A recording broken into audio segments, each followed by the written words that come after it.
warahmatullahi wabarakatuh. Saya di sini ingin memenuhi tugas linguistik umum dan saya akan membawakan materi tentang linguistik sebagai ilmu. Linguistik itu adalah ilmu tentang bahasa, ilmu yang mempelajari tentang bahasa, menelaah atau mengkaji bahasa secara umum yang mencakup bahasa daerah, bahasa Indonesia ataupun bahasa asing. Baiklah, kita lanjutkan membahas tentang keilmiahan linguistik.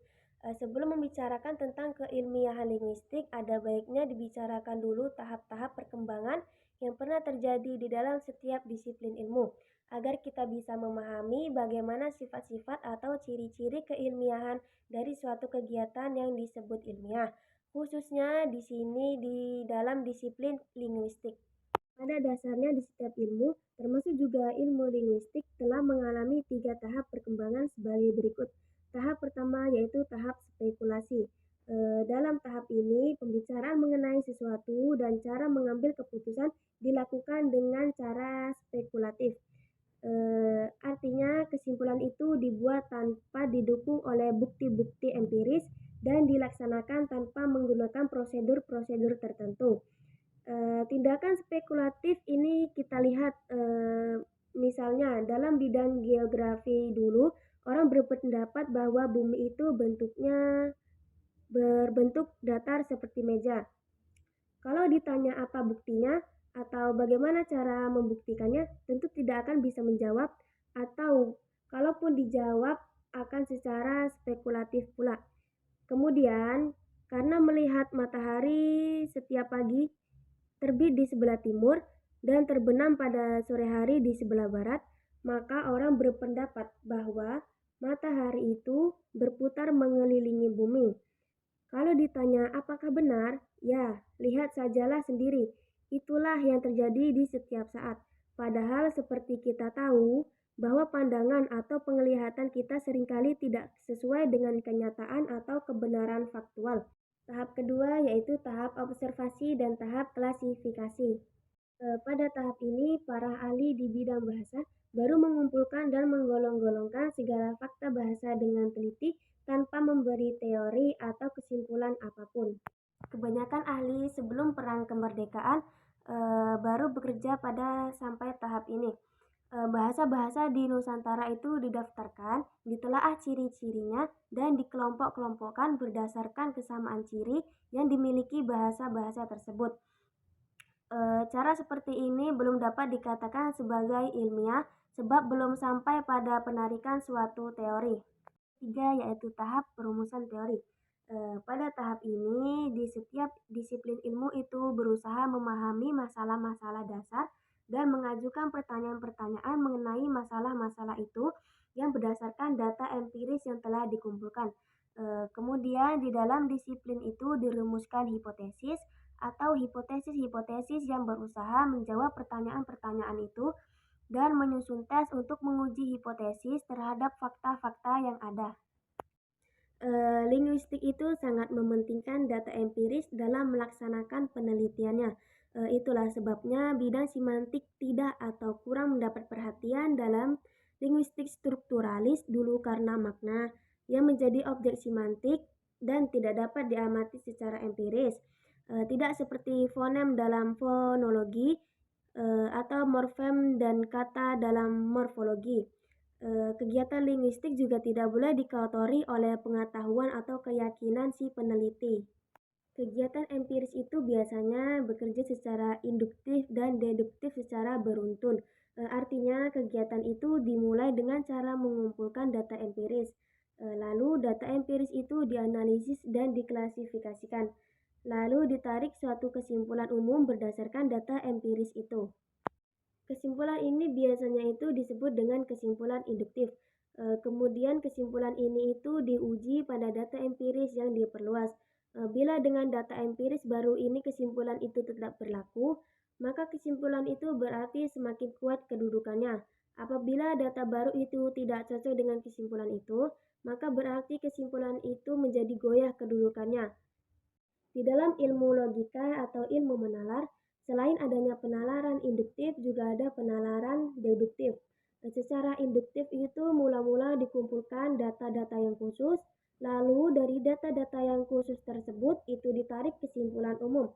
Kalau secara deduktif itu kebalikannya, artinya suatu kesimpulan mengenai data khusus dilakukan berdasarkan kesimpulan umum yang telah ada.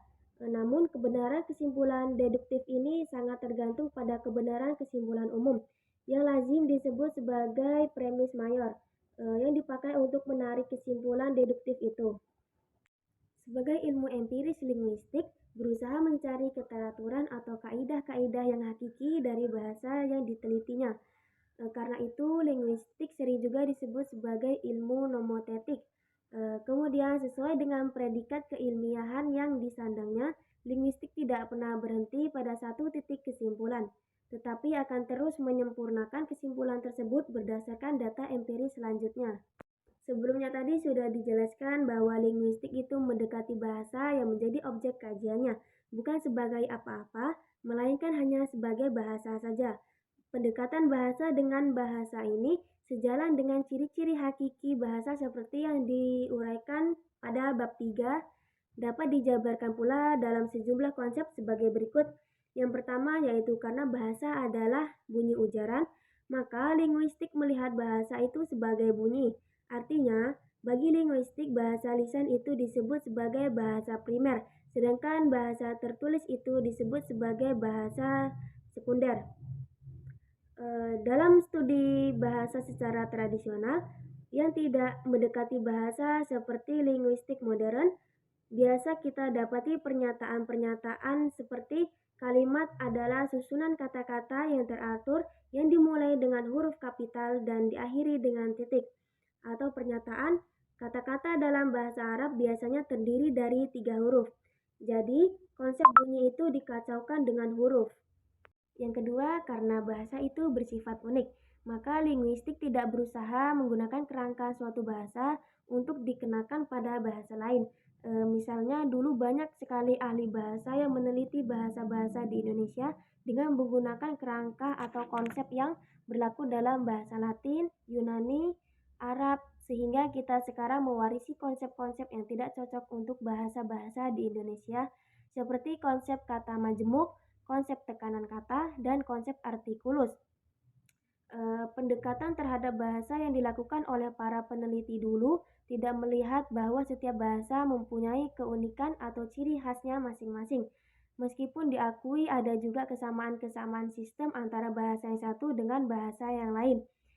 Yang ketiga yaitu karena bahasa adalah suatu sistem, maka linguistik mendekati bahasa bukan sebagai kumpulan unsur yang terlepas, melainkan sebagai kumpulan unsur yang satu dengan lainnya mempunyai jaringan hubungan. Pendekatan yang melihat bahasa sebagai kumpulan unsur yang saling berhubungan atau sebagai sistem itu disebut sebagai pendekatan struktural. Keempat, yaitu karena bahasa dapat berubah dari waktu ke waktu. Sejalan dengan perkembangan sosial budaya masyarakat pemakaiannya, maka linguistik memperlakukan bahasa sebagai sesuatu yang dinamis. Lalu karena itu pula, linguistik dapat mempelajari bahasa sebagai sinkronik dan secara diakronik. Secara sinkronik itu artinya mempelajari bahasa dengan berbagai aspeknya pada masa waktu atau kurun waktu yang tertentu atau terbatas. Studi sinkronik ini bersifat deskriptif karena linguistik hanya mencoba memberikan keadaan bahasa itu menurut apa adanya pada kurun waktu yang terbatas itu. Lalu yang secara diakronik itu mempelajari bahasa dengan berbagai aspeknya dan perkembangan dari waktu ke waktu sepanjang kehidupan bahasa itu.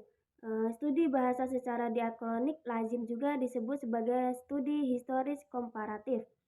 Dan yang kelima yaitu karena sifat empirisnya, maka linguistik mendekati bahasa secara deskriptif dan tidak secara preskriptif.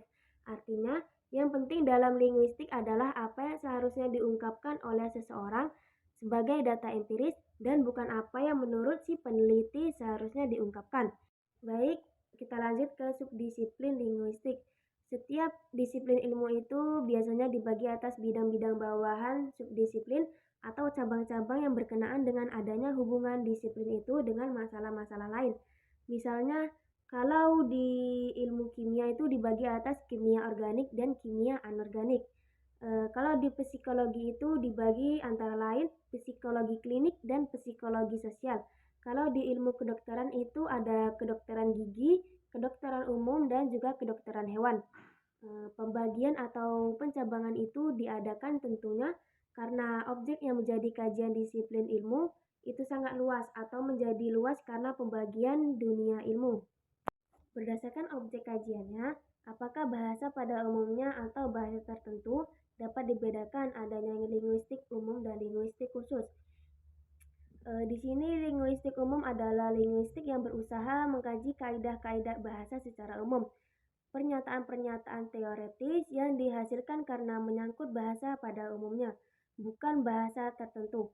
Sedangkan linguistik khusus ini berusaha mengkaji kaidah-kaidah bahasa yang berlaku pada bahasa tertentu, seperti pada bahasa Inggris, pada bahasa Indonesia, ataupun pada bahasa Jawa. Kajian umum dan khusus ini dapat dilakukan terhadap keseluruhan sistem bahasa atau juga hanya pada satu tataran dari sistem bahasa itu.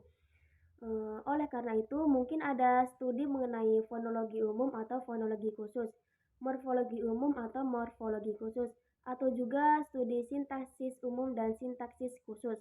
Berdasarkan objek kajiannya, apakah bahasa pada masa tertentu atau bahasa pada sepanjang masa dapat dibedakan adanya linguistik sinkronik dan linguistik diakronik. Linguistik sinkronik itu mengkaji bahasa pada masa yang terbatas, misalnya bahasa Indonesia pada tahun 20-an, bahasa Jawa pada dewasa ini, dan bahasa Inggris pada zaman William. Linguistik diakronik berupa mengkaji bahasa atau bahasa-bahasa pada masa yang tidak terbatas. Bisa sejak awal kelahiran bahasa itu sampai zaman punahnya bahasa tersebut. Kalau bahasa tersebut sudah punah, seperti bahasa Latin dan bahasa Sanskerta. Kajian linguistik diakronik ini biasanya bersifat historis dan komparatif.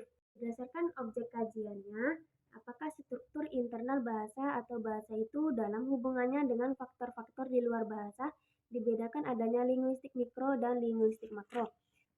Studi linguistik mikro ini sesungguhnya merupakan studi dasar linguistik, sebab yang dipelajari adalah struktur internal dalam bahasa itu. Sedangkan linguistik makro yang menyelidiki bahasa dalam kaitannya dengan faktor-faktor di luar bahasa lebih banyak membahas tentang faktor luar bahasanya itu daripada struktur internal bahasa. Berdasarkan tujuannya, apakah penyelidikan linguistik itu semata-mata untuk merumuskan teori ataukah untuk diterapkan dalam kehidupan sehari-hari, bisa dibedakan adanya linguistik teoretis dan linguistik terapan. Di sini linguistik teoretis berusaha mengadakan penyelidikan terhadap bahasa atau bahasa-bahasa atau juga terhadap hubungan bahasa dengan faktor-faktor yang berada di luar bahasa hanya untuk menemukan kaidah-kaidah yang berlaku dalam objek kajiannya. Lanjut ke analisis linguistik. Analisis linguistik itu biasanya dilakukan terhadap bahasa atau lebih tepatnya terhadap semua tataran tingkat bahasa seperti fonemik, fonetik, morfologi, sintaksis, dan semantik. Di sini juga ada analisis bawahan langsung. Analisis bawahan langsung sering disebut juga analisis unsur langsung atau analisis bawahan terdekat. Itu adalah suatu teknik dalam menganalisis unsur-unsur atau konstituen-konstituen yang membangun suatu satuan bahasa, entah satuan kata, satuan frase, satuan klausa, maupun satuan kalimat. Di setiap satuan bahasa secara a priori diasumsikan terdiri dari dua buah konstituen yang langsung membangun satuan itu. Lanjut ke manfaat linguistik. Setiap ilmu itu tentu mempunyai manfaat praktis bagi kehidupan manusia. Begitu juga dengan ilmu linguistik. Kita bisa bertanya, manfaat apakah yang diberikan linguistik kepada kita? Seperti sudah dibahas di awal tadi bahwa linguistik akan memberikan manfaat langsung kepada mereka yang berkecimpungan dalam kegiatan yang berhubungan dengan bahasa, seperti linguis itu sendiri, guru bahasa, penerjemah, penyusun buku pelajaran, penyusun kamus, petugas penerangan, para jurnalis, diplomat, politikus, dan sebagainya. Bagi linguis sendiri, pengetahuan yang luas mengenai linguistik tentu akan sangat membantu dalam menyelesaikan dan melaksanakan tugasnya. Bagi peneliti, kritikus, dan peminat sastra linguistik akan membantunya dalam memahami karya-karya sastra dengan lebih baik, sebab bahasa yang menjadi objek penelitian linguistik itu merupakan wadah pelahiran karya sastra. Bagi guru, terutama guru bahasa, pengetahuan linguistik sangat penting, mulai dari disiplin fonologi, morfologi, sintaksis, semantik, leksikologi, sampai dengan pengetahuan mengenai hubungan bahasa dengan kemasyarakatan dan kebudayaan. Bagi penerjemah, pengetahuan linguistik mutlak diperlukan bukan hanya yang berkenaan dengan morfologi, sintaksis, dan semantik saja, tetapi juga yang berkenaan dengan sosiolinguistik dan kontrastif linguistik. Bagi penyusun kamus atau leksikografer, menguasai semua aspek linguistik mutlak diperlukan, sebab semua pengetahuan linguistik akan memberi manfaat dalam menyelesaikan tugasnya. Adakah manfaat linguistik bagi para negarawan atau politikus? Ya, tentu saja ada. Pertama, sebagai negarawan atau politikus yang harus memperjuangkan ideologi dan konsep-konsep kenegaraan atau kepemerintahan. Kalau politikus atau negarawan itu menguasai masalah linguistik dan sosiolinguistik, khususnya dalam kaitannya dengan kemasyarakatan, maka tentu dia akan dapat meredam dan menyelesaikan gejolak sosial yang terjadi dalam masyarakat akibat dari perbedaan dan pertentangan bahasa. Mungkin hanya itu materi yang dapat saya sampaikan. Kurang dan lebihnya saya mohon maaf. Kepada Allah saya mohon ampun. Saya akhiri, wabillahi taufiq walhidayah. Wassalamualaikum warahmatullahi wabarakatuh.